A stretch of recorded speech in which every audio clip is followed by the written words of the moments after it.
So now you see this code is available into Thorny IDE, and default PiCoder is running default LED code.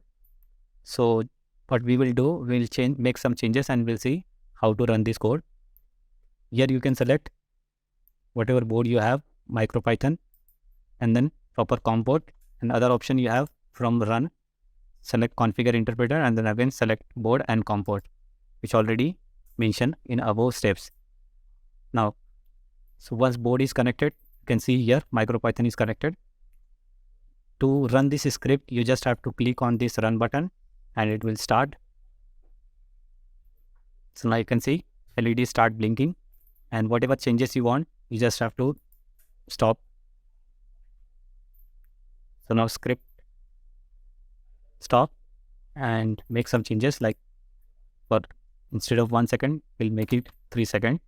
So LED will on for 3 seconds. Now again start. As you can see, there is change in time.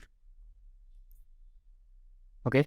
Now, if you want to upload this code on this board, then you just have to first stop this already running script.